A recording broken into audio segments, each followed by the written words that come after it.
I just wanted to talk to you about a conversation I had recently with a friend of mine about divorce and kids and just the sense of loss that we experience in divorce.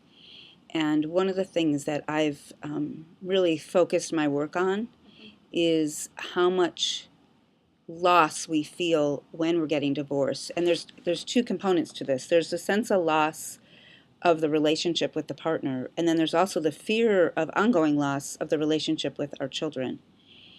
And I want to talk to that because I have found that those two things often drive parents' decision making both during and after the divorce.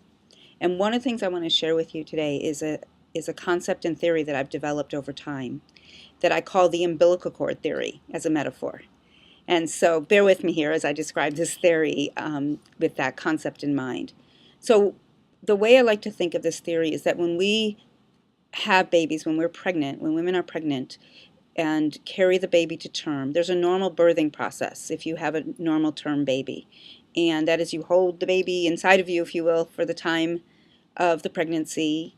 And when you go to give birth to your child, there's a part of you that's like completely psyched to get this child out of your body because you're exhausted with having it in your body. And at the same time, the child is like pushing its way out often. So it's this symbiotic relationship. And then the baby's born, and there's this wonderful celebration, and it's this normal process. And some mothers experience postpartum depression and some don't. But it's this very normal birthing process by and large. There's another process when mothers have premature babies. And when that happens, mothers are doing everything they can to keep the child inside of them, and in fact are put on bed rest, often taking medicine, and doing everything they can to keep the child inside of them because it's an unnatural process. It's not natural to have a baby prematurely. And when women do, they blame themselves. They hold themselves responsible for that and often experience postpartum depression. So I think of divorce as a premature break, metaphorically, of the umbilical cord. And let me describe that a little bit further. So when we're raising our children in our home in an intact family, there is a 18-year process we get to where the children are then they move out of our homes. And by the time they're 18 or whatever age that happens at, we're ready to get them out. They're driving us crazy. We're driving them crazy. It's completely symbiotic. Get out of my house. But when you have a divorce, that break happens often way sooner, and often when the child's really young. And so there's this unnatural, I would even consider an unnatural biological break in the parent-child relationship, and that break is very different for men and women.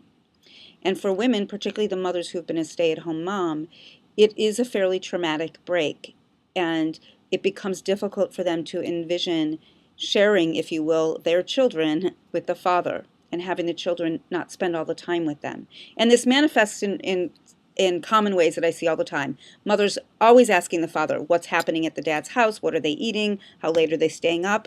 Details that fathers never ask mothers. Fathers think this is because mothers don't trust them. But in fact, it's just moms being mama bear. And their job is to make sure their children are safe and secure. And the way that that manifests for mom is knowing everything that's happening in their lives. And so the answer to this doesn't mean that fathers don't get to spend time with their children or don't have overnights with their children. That's not what I'm proposing.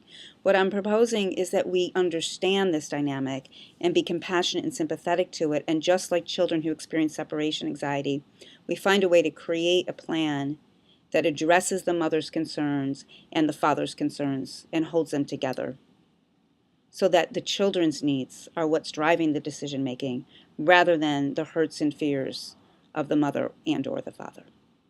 So I hope that was helpful for you. Please comment below. Thank you.